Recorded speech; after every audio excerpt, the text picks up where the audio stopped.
Welcome to the Big 12 Insiders, your Big 12 sports show. Here's your host, Brien Hanley. Hey, everybody. This is your man, Big B, Brien Hanley, along with Tim Fitzgerald. Welcome back to Big 12 Insiders. Appreciate everybody being here. Man, it is, I don't know, college football. Let's just call it what it is, man. We love it. We absolutely love it, Fitz. But it is, right now, it's a mess. With the calendar, the way that it is, with signing day. Signing day used to be such a glorious day, and it is no longer that. They have literally taken the luster out of signing day. They've taken it away from kids, which I thought that's who it was all about. Now it's not really even that big of a deal anymore because of where it actually is on the calendar. Why we have two signing days could be one of the dumber things that I think I've ever heard of. I understand why they moved up one. Now we got transfer and NIL, but the college football playoff is a mess, and that's what we're talking about today. Yeah. It is an absolute mess, and we're going to break it down again. I know we've talked about it a couple times, but it keeps getting worse, Fitz. I didn't think it could get worse, but it is getting worse, and we're going to talk about it. But before we do, remember to like, follow, subscribe, continue to get in the comment section, and always hit that notification bell so you know exactly when Big 12 Insiders content comes out. Fitz, how is it going today? Yesterday was one of the stranger days in my entire career. It was my 31st signing day covering Kansas State athletics. And I had a coach retire. We've all reported a new coach being hired, even though K-State is denying it. It was crazy. I never seen anything like it, but it gets back to what you were saying, because I feel like, well, first of all, they didn't want it out on signing day. One of our media outlets reported it. They did their job. I had no problem with that. They were hoping to hold it off till Thursday. They wanted to do players signing on Wednesday, retiring on Thursday, new coach on Friday. Everyone has their day. And it got out early. So the retirement greatly overshadowed the announcement of a pretty good recruiting class by K-State's needs. And now we sat there and watched an AD deny that he'd ever talked to a candidate who we know has already accepted the job. So it was just a bizarre day. Just an absolutely bizarre day. Who would have thought that on college signing day that a coach would retire on the exact same day? That's where college football is right now, ladies and all gentlemen. The players still signed. Yes, they all signed. It's just, like I said, it's one of those things, man, with college football, is that you're bringing in recruits, coaches out the door on the exact same day. It's crazy. Then we've got Penn State basically saying they want to be the new Nebraska. They've decided that that's the route that they want to go down because they've seen all the success that Nebraska's had over the last 25 years, and they've decided that that's the path that they want to go. They fire a coach that's winning 10 and 11 games every single year, was within a field goal of a national championship game appearance. That wasn't good enough because he had a bad 3 weeks. And he couldn't consistently or ever beat Ohio State, but consistently beat Ohio State and Michigan. 10 or 11 games wasn't good enough. We got rid of him, and now nobody wants the job. All Penn State has done is gotten other head coaches richer because all these coaches that they keep calling keep getting extensions. It is crazy what's going on in college football, but the college football playoff is even crazier, people. You know that's what we're here to talk about. But I just want to offer some advice to Penn State. You're struggling to find a coach. I've heard Virginia Tech has a really good coach that could probably do pretty well at Penn State. You might want to look at that guy. Yeah. I mean, you talk about just screwing up a situation royally. I don't know how you mess it up. You were the first one to go. First team to say, nope, we need a new coach. And I think it's now they're on day 55. No coach. Signing day came and went. No coach. Can't find a guy. And I'm like, well, he's probably coaching in one of the conference championship games today. Okay, but you can't define. I mean, that coach now is set up for failure next year because he had no recruits that came in. You're going to be behind on the transfer portal. It's a nightmare, but whatever. College football playoff couldn't be any worse. Fitz, they are starting to – the thing that I love is the people that work at ESPN are basically now, which they're in cahoots, but some of these people are like, nope. They're starting to call out the college playoff committee. Like the biggest SEC homer of them all is Paul Feinbaum. I like some of the stuff Paul Feinbaum says. I think he's very entertaining, does his job well. I like him. Some people, he's not a journalist. Well, he's an entertainer. Being on TV, that's your job. Yeah. But he's a SEC homer. But he's like, the committee are full of buffoons. That was a quote that he said, full of buffoons, or I'm paraphrasing. But I'm like, wow. If that guy who works for ESPN is calling the committee, who the committee's in the bag for the SEC and ESPN, if he's calling those guys buffoons, then what are the rest of us supposed to think? Because Feinbaum's big thing is, and in this part, I think he's kind of right. Alabama has to be in. You can't penalize Alabama if they go and lose this game. And he said yesterday, and again, I'm paraphrasing, whether it's by 7 points, 10 points, or by 70 points, you can't penalize them for losing a game that they are being rewarded for to even be in. Like, they are being rewarded by getting into the SEC championship. Ole Miss, Oklahoma, Texas A&M, they didn't get that reward. So if Alabama loses, you're going to say, hey, you were in, but because you qualified for another game, now you're out. That part, I think you got to kind of say you're right. Even though we don't necessarily like the conference, the circumstances, and it would give them another loss, I think actually in that instance, Fitz, that kind of has to make sense. But the committee has said, nope, doesn't matter. He specifically came out and said, yeah, I know there was rhetoric last year saying that all the teams were already in. That's not the case this year. Things could change, even with teams that don't play, which could be the craziest thing I've ever heard in my life. I don't play, but sometimes I can go up or down on this list over teams that don't play. How does that work? Like, I was good one week and I'm not good the next. Dude, this is so jacked up. I feel like that guy with the big bulletin board full of the stuff and the strings all attaching it. Conspiracy theory. Because you can see what they did. Yes. You can see what they did in this by protecting the SEC. It's kind of remarkable because Alabama, as you mentioned, is guaranteed. So they moved them above Notre Dame. Yep. For no reason. Oh, because None. they were so good in beating Auburn. They were not. No. But here's the issue.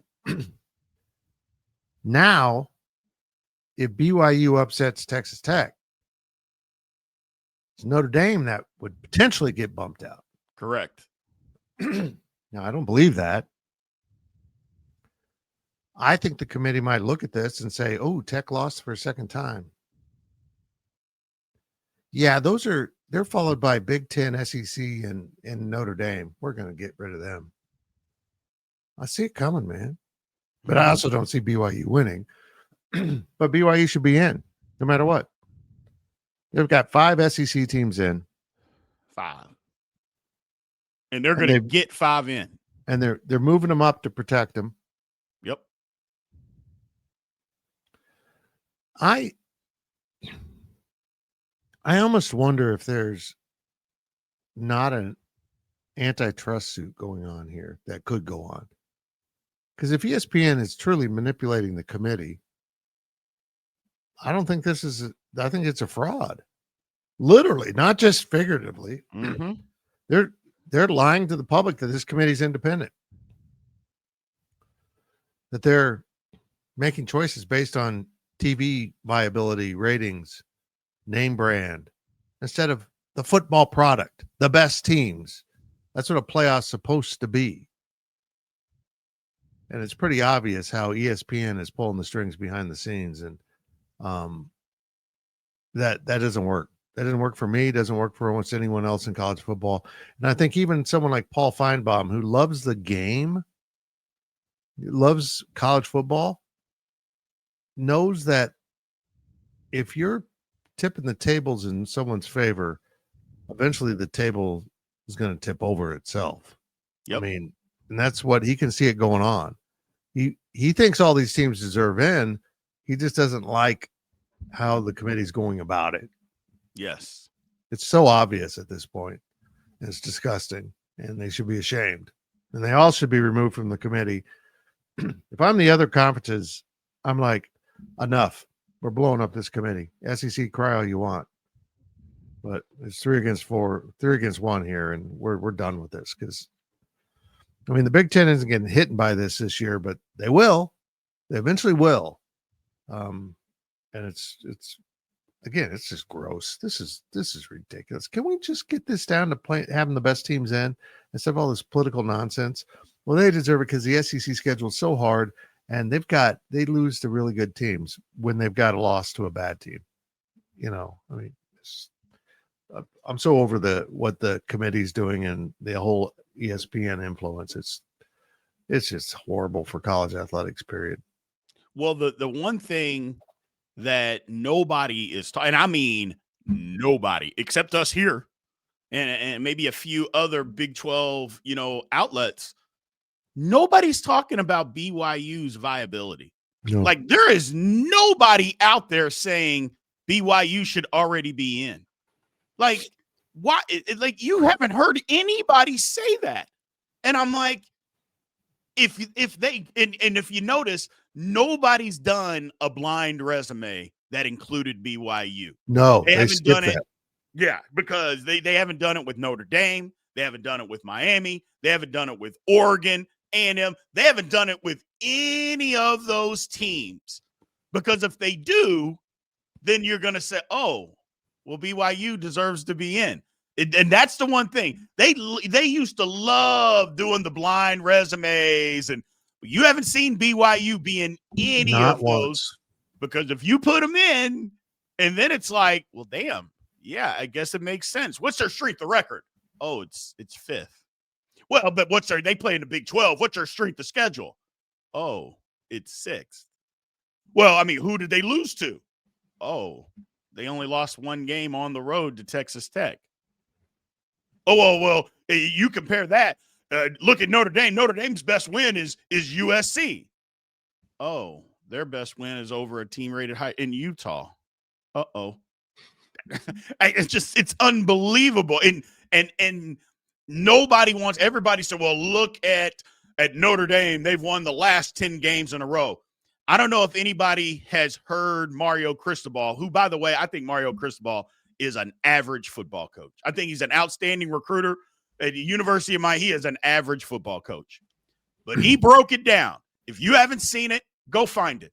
He broke it down, Miami versus Notre Dame, Fitz. And he said, you can look at those 10 games if you want. He goes, well, you look. He said, well, 4 of those were against FCS schools. And I was like, ooh, okay. And then he said, of those, I think it was the 8 wins, there's 8 of the wins. He said 6 of those teams had defenses that were 105 and below. And I'm like, wow. So you're just basically just beating up on a bunch of bottom feeders. That was his nice way of saying, yeah, when Notre Dame played good competition, they lost. Right. But when they've played these bottom feeders, they look amazing. And if I'm Miami, I'm furious. It goes without saying that I'm BYU, that I'm furious. But the thing that it comes down to put Notre Dame in, Fitz, and if I'm Miami, look at it like this. If me and a bully get into a fight and we have comparable records and I beat up the bully, nobody, and I mean nobody, goes and says, Well, who did the bully or who beat up you, Brien? We're comparing you and the bully. Who beat you up? It doesn't matter. We're comparing me to the bully. The bully didn't whoop me. I whooped him. And nobody can understand that. They act like because it was the first game of the year that it doesn't matter. And I'm like, if that is the case, if that's what you're saying, that the first game of the year doesn't matter, well, why do we play the games? Let's just not play any of these games anymore. Let's only play conference games. That's it. Notre Dame, figure out your own schedule, because we're not going to play you anymore, because clearly when we beat you, it doesn't mean anything, because when we beat you, now it's when we beat you. Whoever heard that, Fitz? It's not that I beat you. Now it's when I beat you matters. So if I beat you first game of the year, well, we were just getting our feet wet. We didn't understand what we had. That didn't really matter. I would be favored now. I'd be favored if we played now, but the first game doesn't matter. Okay. Well, then why isn't Alabama 4th in the college football playoff rankings? Because that first game doesn't matter. They lost to Florida State. They got their head beaten in. I mean, why aren't they 4th? I would just ask that question, because that game, clearly first game of the years don't matter, right? Well, then why does that one matter? Oh, but it does. Oh, okay. Just curious. I'm just asking questions. That's the problem, is they don't have a set of rules. No. They move around in their toolbox and apply different things at different places and want us to be ignorant that we can't see what they're doing. This manipulation of moving Alabama above Notre Dame is so obvious what they were doing. 100%. They think they're smart. Seriously, there's got to be a lawsuit here. This is big money business. Mm-hmm. If you're BYU and Miami, and I'm sure Texas feels the same way, even though they don't deserve to be in because of the losses. This is literally damaging to your business and brand. Mm-hmm. And if you're being excluded for reasons other than game results, in this case, conference affiliation, that doesn't seem on the up and up at all. So, yeah, the football playoff committee needs to be disbanded. They need to reconsider how to do it. And none of this will happen if the Big Ten continues to side with the SEC with everything. Big Ten, this is eventually going to catch you. Don't be fooled by you having the top 2 spots. Eventually, they're going to say, we've got too many Big Ten teams in here. It's the SEC we want. They're going to come up with the idea that the Big Ten, well, it's not just an idea. The lower half of the Big Ten or more is trash, and those wins don't count as much in the Big Ten as losing in the SEC. Correct. That's what they want you to believe, is your wins don't matter as much as the fact that the SEC is so good, Alabama can lose to a bad team, and that's fine because it's the SEC and it's really good. So bad's good. It's great. It's insanity. And I'm getting sick. I don't like this. No, it's the problem. There's no transparency. And I think we all understand that there's no transparency, and then there's no set ground rules.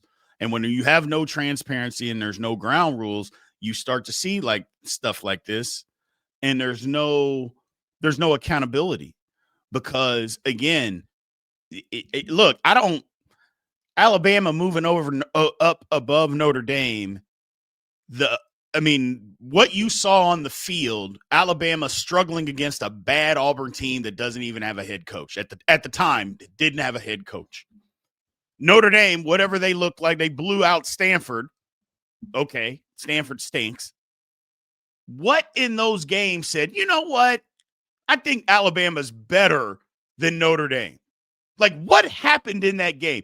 I mean, you remember way back when, was it the first? Yeah, I think it was the first college playoff that we did when TCU won 55-3 and Ohio State had won in that Big 12 title game. And because it wasn't a Big 10 title game, but because it wasn't a Big 12 championship game that Baylor won, remember they moved them down. They were at 3 and they went from 3 to 6 by winning by 55 points. And I'm like, oh, so you were the 3rd team in the country this week. You win by 55 points, and all of a sudden you're 6th or 5th. Oh, it's the same type of logic, and everybody knows it. And the whole thing fits that people wanted to try to stand up on and say, well, we just want the 12 best teams. We want the 12 best teams. No, you don't. No, you don't. You want the teams that you want in based on the cherry-picked criteria that you want to make those teams look good. That's what Josh Pate said today. You love him or hate him, whatever about Josh Pate. He was on ESPN today telling the truth. The committee is cherry-picking. They'll cherry-pick stats to make whatever team they want look good, and that's what they've done. And there's no, it's all being manipulated. We know it's all for money. We know. So don't give us this BS about you want the 12 best teams, because you really don't.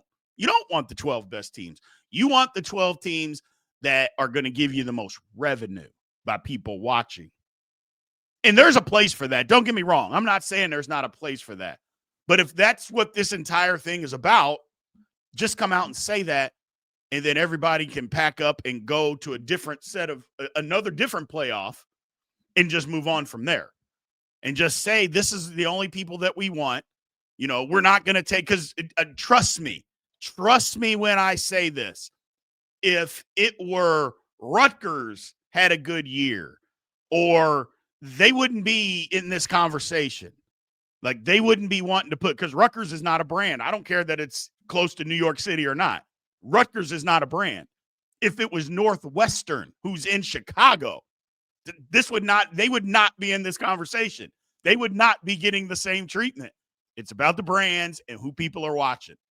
And everybody knows it. If it was Mississippi State, you think Mississippi State would be getting the same cachet as Alabama? Stop it.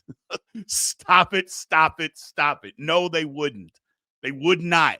If they could have the exact resume as Alabama, do you think they would have moved Mississippi State above Notre Dame? Come on. There ain't no way, Fitz. There ain't no way. I know, brother. And here's the thing is, I seem to remember a few years ago, Florida State getting knocked out of the 4-team playoff because their quarterback was injured. Correct. Ole Miss didn't move an inch. They went up. Losing their coach. They went up. Oh, they did. Yeah, they did. They went up. Come on, committee. Are you freaking serious? Well, we saw what Florida State looked like, Fitz. We saw what they looked like without their quarterback, you know. So once we saw what they looked like, we knew they weren't worthy. Hypothetically, I mean, the SEC might as well work hypothetically into their motto. Hypothetically, we win every game, even the games we lose. I mean, they live off of hypotheticals. ESPN feeds the hypotheticals, and Josh Pate's right. I appreciate my former colleague with 24/7 calling him out. He's always been a true talker. He says what's on his mind. That'll be an interesting test as Josh's career continues to blossom. He's incredibly talented, but he's eventually going to run into the spot where the producers in your ear are saying, management wants you to say this. Mm-hmm. You can't say that. You've got to say this, because that goes on in politics. It goes on in sports. The producer's got a boss in his ear, and he's in the talent's ear saying, you can't say that. That's against what we believe as a network. That's where we've really gone wrong, is the talent can't speak their mind anymore. And guys like Josh Pate get bottled up or careers dented because they won't obey. I'm perfectly good not obeying anything. So I screw this whole system. It needs to be blown up, Big B. Yeah.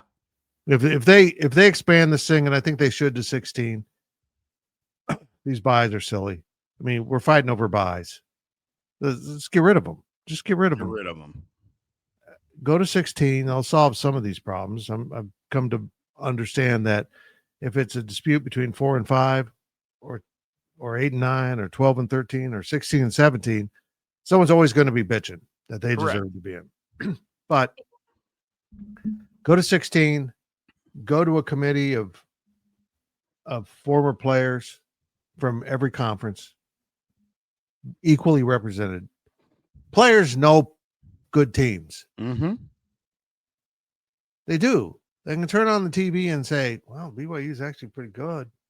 And see why they're 11-1. They just kind of don't make enough mistakes. They don't ever give games away. They make the plays when they got to. They know.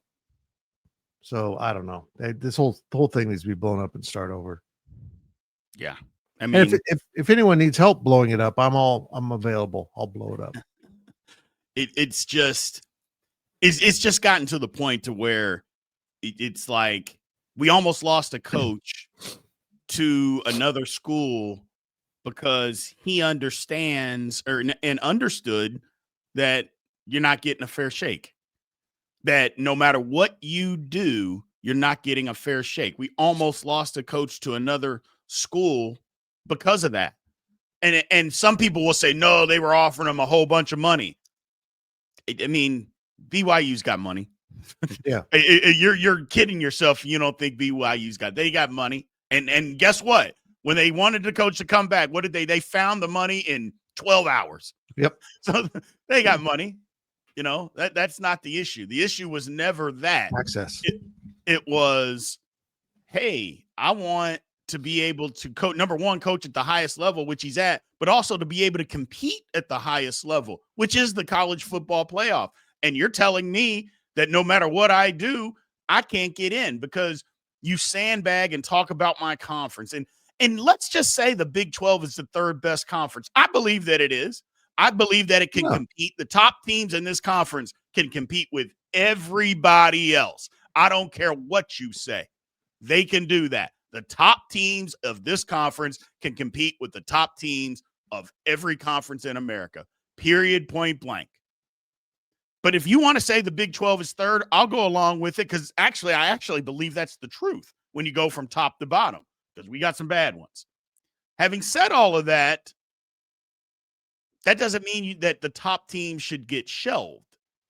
That doesn't mean that you should shun that. Like the second best team in our conference, it shouldn't be at number 11 when they've only lost one football game. Do you think that, and you could just reverse the schedules? I mean, or better yet, look at Indiana. Look, Indiana played Oregon. They didn't play anybody else any good all year long. Nobody else. And they're second. BYU they have the sixth toughest strength of schedule. Sixth. And they are at number 11. And the only team they lost to was on the road to the number 14. That's what I'm talking about. That's where a bias is. And I'm not saying that Indiana's not a good football team because I actually think they are. But is it about resume? Is it about proving who you are? Because if it is, then tell me what the difference is. I just got to know. You know, tell me why. Well, you can just look at them and see they're a better team. Can you? Based on what? Based on the teams that they played? Well, they went to Oregon and won. Well, Oregon is pretty damn comparable to BYU in every single metric, in every single one of them, except who they've beaten. Oregon hasn't beaten anybody the caliber of Utah. So other than that, they're comparable in every single metric, and yet there is a distinct difference. One is firmly in the playoff. Another one is not. You got to stop. You got to stop. It's just when you start talking about it and you break it all down, there's just no reason that BYU is not in the college football play. There's no reason. And nobody can justify it. And I think that's why nobody talks about it, Fitz, because nobody could justify it. Because if you actually have to start talking about it, there's a problem. There's a problem. I'm confident there's a gag order on members of the committee to not talk about what the talks are about. Mm-hmm. You know, but someone needs to come out. Someone needs to break that and say, this is obnoxious. No matter what you argue, the answer is SEC. Yep. I don't. I grew up in a world where at least we tried to fake being fair. Right. They're not even trying to fake it now. They're basically saying, look, we're going to do this because we can. We know you see it. We don't give a crap. We're going to manipulate this all we want because ESPN paid a lot of money for this playoff and they paid a lot of money for the SEC. So they want the SEC. They're going to get it. That's not how it works. You don't see the TV entities manipulating the NFL playoff. No. Mostly because they have hard and fast rules on who gets in the playoff and how it works. But you leave ESPN some gray area, they're going to drive their production truck right through that gray area. ESPN is a disreputable organization. It just is. What they become is pathetic. And the only thing that you can argue about what's killing college athletics, but in many ways it's ESPN and how they're decided that because they're invested in the SEC, they're going to try to destroy everyone else. And I really believe that's true. Yeah. It's too bad because I like the network. I like watching stuff on the network. I don't mind it. And maybe let me take that back. It's not so much that I like it. It's because the teams that I follow, when they're on it, I'm going to watch it. And so, but it wouldn't matter what it was on. It could be on Fox. It could be on NBC, CBS, wherever it is. I'm going to watch the teams that I follow. Well, they just happen to be on ESPN all the time. So I guess that my thing is I'm going to watch no matter what. And they have a chokehold and they know that is that they are counting on people like me, Fitz, that no matter what I think about them, I'm going to watch because the team that I follow is going to be on this channel. It is what it is. And I'm not going to watch. I am not the person, and I'm not telling anybody what to do. I just know everybody, you read stuff online. How does anybody even watch ESPN? Does anybody even watch ESPN? How is this even on television anymore? Because people watch, man. That's why. I go, that's why. Because people are watching the show that you're complaining about. There's millions of people that are tuning into this every single day. That's why. And it's people like me. I can complain about it all I want, but I'm still going to watch because what am I supposed to do? Just tell myself, well, because I don't like ESPN, I'm going to deprive myself of watching my favorite team that I can watch play. I'm not going to do that. And I'll be quite frank, people that do that doesn't even make sense. No. Why would you deprive yourself of some happiness of watching your team play, whether they win or lose, because you don't like the platform that it's on? That doesn't make sense to me. Unless they physically harmed you or monetarily harmed you in some way, that'd be a different conversation.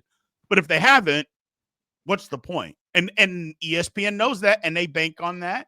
Yep. And this is where we are, Fitz. This is where we are. Well, I mean, ESPN's wisely holding rights to the Big 12 and the ACC, and they have power over them. Sit down and shut up. We're paying you. Just shut up. We're paying you. And it's why the two conferences have to get away from ESPN next time around. Correct.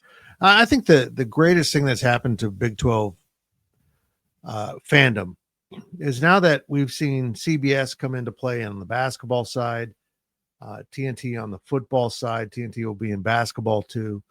we've come to realize what a crappy mailed-in effort ESPN productions are. Mm-hmm.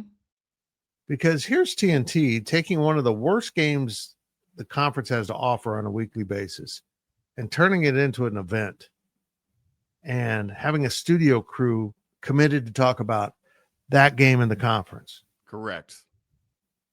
I mean, these are things ESPN, they do for the SEC, but at the detriment of everyone else. And I think it's pretty clear to me it's time to move on from ESPN. Yep. You're right about the TNT stuff. They do an incredible job of building up games that most people don't want to watch. And most people haven't. But they have done an incredible job. I can't wait till basketball. Yeah. Because basketball was their wheelhouse forever with NBA basketball. It was right in their wheelhouse. I can't wait to see what happens. I think it's going to be incredible because some of those analysts over there really know basketball. Some of those guys are real basketball people. They're going to be homers, but you're always going to have homers. I mean, if you went to college, you're always going to have some homers. But they know basketball. And I think that it's going to be an incredible job. And, yeah, the sooner the better that we can get over there. Because, again, with basketball, but this whole college football playoff thing, to just put a bow on this, it's crazy. It's crazy. BYU getting screwed. And you're right about Texas Tech. I'm not convinced that Texas Tech won't get left out if they were happen to get upset. I am not convinced of that. You'll never be able to convince me of that. You won't. I think they've set it up that way. If BYU wins, Tech, I know we said you can't fall out for losing a game, but yeah, you're Tech. Yep. And what's sad about that is I would still believe if BYU beat Tech, a close game, I'd still believe Tech is one of the 4 best teams in the country. Mm-hmm. The reason I think they would drop Tech out is they know there's a possibility Tech gets to the championship game. There's a possibility it wins. Mm-hmm. They know that's a good football team. They cannot have their entire way of thinking blown up, devalued by Tech going in and beating teams. They just can't have it. Arizona State would have been a disaster for ESPN if it had beaten Texas last year. And they made sure of it, too. I mean, we all remember the end of that game. Mm-hmm. They absolutely. Now, don't get me wrong, Arizona State, 4th and 13, stop them. But there were some calls. You're just like, okay. Yep. Well, I appreciate everybody, man. Again, I know this is a bitch fest, but we needed it. We needed it. And I got a feeling we're going to have another one next week. It's not going to do any good. But get in the comments, man, and let us know what you think, because it's at this point in time, the manipulation is gotten out of control that even people on the network that it's benefiting can't stand it. Even on that network, they are finally coming. They're like, what in the hell is this committee doing? Nothing of what they have done makes any sense whatsoever. And personally, I love it. Because number one, I love chaos. And this is chaos. When the network that is benefiting the most from all of this is saying that the committee is full of it, that's chaos. That's chaos. So appreciate you guys. We will have our game of the week. Obviously, the Big 12 championship tomorrow. I'll be there. It's going to be good. It's going to be a good game. I'm excited. So appreciate you guys. We will talk to you soon. Thank you for watching the Big 12 Insiders, your Big 12 sports show. This has been a Spirit Street production.